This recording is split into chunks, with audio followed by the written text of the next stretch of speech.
Here are solutions to homework set number 8 for ECE 376. This homework looks at timer 2 interrupts and INT interrupts. And with that, we're going to build a stoplight, play Hungry Hungry Hippo, and generate a precise frequency. So starting out, I want to build a stoplight. And when we're done, this is what it should look like. I'll have the east-west direction with 3 lights, green, yellow, red, north-south with 3 lights, green, yellow, red. And as the program runs, I should see, like right here, but look at the first 4 bits, it goes red for 5 seconds, goes to green, 5 seconds later, goes to yellow, so there's yellow, and then back to red. Okay, can I do that with interrupts? Now we did this before using assembly, we did it again using C code, now we're going to do it with C code and interrupts. So the trick here, there's a couple ways of doing it. The trick here is I want to set up timer 2 interrupts. I'm going to choose 1 millisecond. Then in the interrupt service routine, I'm going to count down. So if I have time equal to something like 10,000, that's 10 seconds. It'll decrement down, keep on decrementing. After 10,000 interrupts, or 10 seconds, it gets to 0. So this decrements time, stops at time. And what RA1 does is it just toggles. That way I can see the frequency. If I connect a speaker, let's go over here, to port A, pin 1, the pin that I'm toggling. So there's one end of the speaker through a 200 ohm resistor. Here's the other end. You can probably hear that. That's my 500 hertz telling me that timer 2 is in fact running at 1 millisecond. Okay, so timer 2 keeps track of time. The main routine then just sets up the ports to output, says hello world on the display, set up timer 2 for 1 millisecond. That's what these two numbers do. Turn on all interrupts, and now the main routine runs. The way this code is set up, I set the time, well, set the light to green, red, that's what this pattern does. Set the time to 5,000, that's 5 seconds, and then wait. 5 seconds later, I go to yellow-red, set the time to 2,000, 2 seconds later, wait. Then red-green for 5 seconds, wait. 5 seconds later, red-yellow for 2 seconds, wait, and repeat. And in addition, I'm going to, just for fun, display on the LCD display, these are the colors. So there you see red, green. So this was red, green, green, red, yellow, red, red, green, and so on. So that's one way to do it. In this case, I've got the interrupt acting as a slave for the main routine. That's one way to use interrupts. You can also actually have interrupts do all the work. This is an interrupt-driven program. So everything happens inside the interrupt. The main routine is left with nothing to do. So again, timer 2 is set up for 1 millisecond. It keeps on counting. Let's see. I think I forgot something. Count mod 14,000. Oh, there it is. If I get to 14,000, go back to 0. So there's my mod 14,000. For the first 5,000 counts, I do green, red. Next 2 seconds, yellow, red. Next 5 seconds, red, green. Next 2 seconds, red, yellow. Then repeat. So here the interrupt actually does everything. There's nothing left for the main routine to do, so the main routine could actually just do nothing.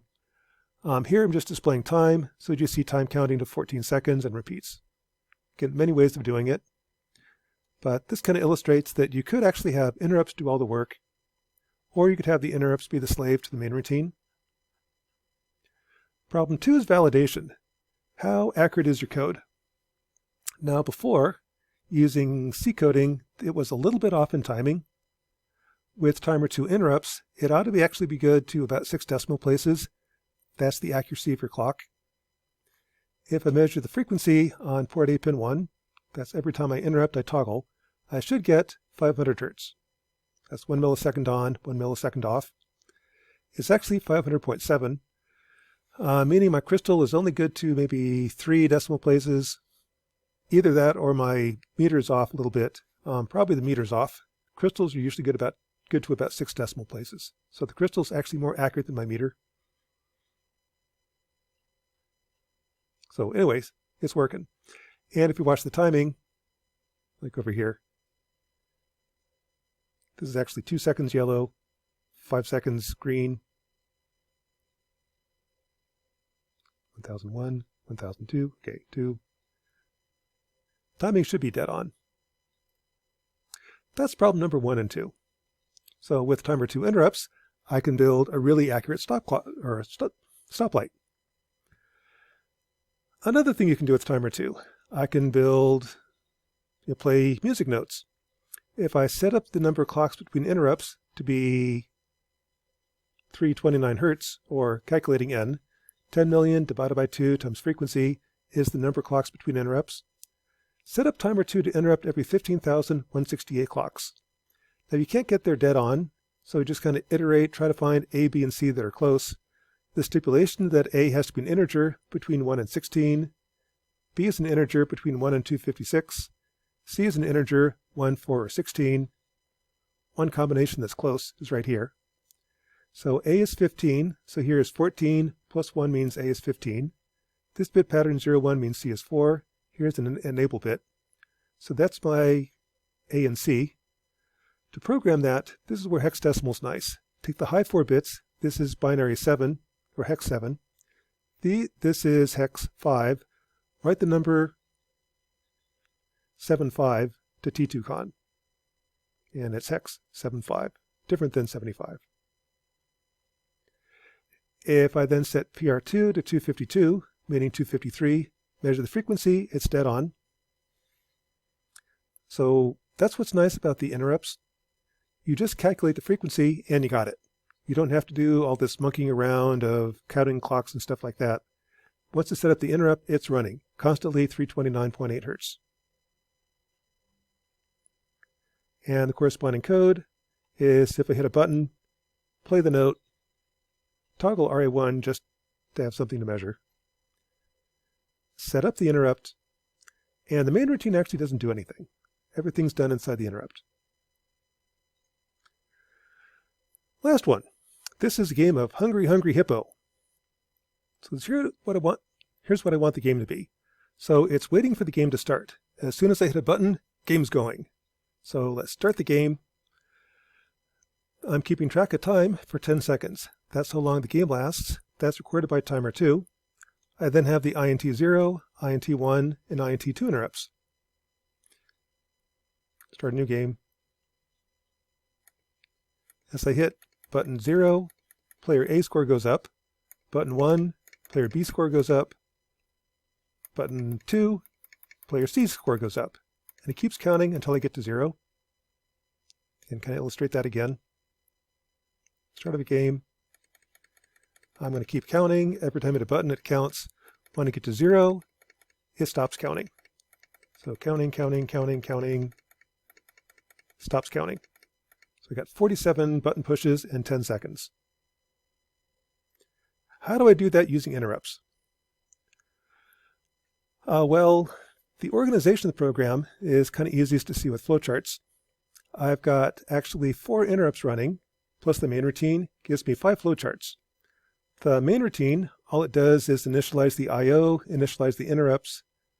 At the start of the game, when I hit a button, clear the scores, set the time to 10 seconds. I then display the scores for 10 seconds, pause for 5 seconds, then repeat. And that's at the end, it pauses. That way I can write down the scores, then start a new game. Inside the interrupts, when I hit button 0, I increment player's A score if the game is on, or player's B score or C score. Inside timer 2 is if the game is on, decrement the timer.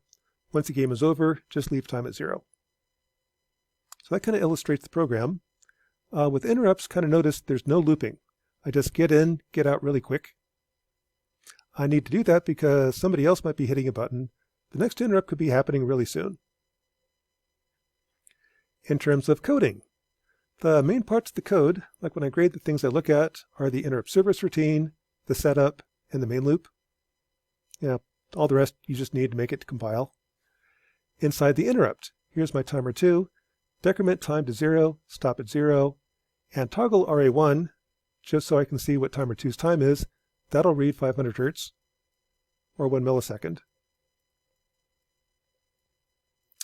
Timer INT 0. If player A hits a button, if the game is on, add 1, otherwise do nothing. INT 1, if the game is on, increment, likewise for C. So here's the interrupt service routine. And kind of note, there's only one interrupt service routine in the whole program. I can handle multiple interrupts with if statements. So at this point, somebody called the interrupt. Who was it? Was it timer 2? Was it INT 0? Was it INT 1? Was it INT 2? This will decide who triggered the interrupt and handle it. If you have multiple interrupts at the same time, that's okay. I'll just deal with whichever one's happened. In the main routine, I need to set up timer 2, set up the INT interrupts, then the main loop. Here, the main loop kind of plays the game. I'm going to start out at 0 points, wait for a button to be pushed, and display, wait for button. That's kind of what's happening right here, wait for button. As soon as I hit a button, time is set to 10 seconds, and I keep running for 10 seconds. As the game is on, I'm displaying, here's the time, here's the scores. Once the game is over, wait 5 seconds, send the message, press button to start, new game, and repeat. So that is Hungry Hungry Hippo with interrupts. And again, checking. This pin is 500 Hertz, it's 1 millisecond, it's keeping track of scores, it stops counting at 10 seconds, all seems to work. So let's have some fun. With this, I can start collecting some data and do some statistical analysis.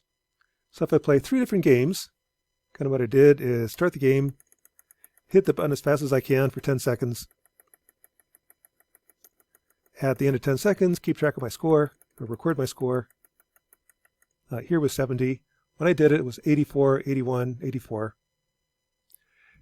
I need at least 2 data sets. Here I've got 3 data sets. With 3 data sets, I can find the mean, standard deviation, and with a sample size of 3, meaning 2 degrees of freedom, the t-score for 5% tails is 2.92. So here's the mean, go left, 2.92 standard deviations, go right, 2.92 standard deviations. That's my 90% confidence interval.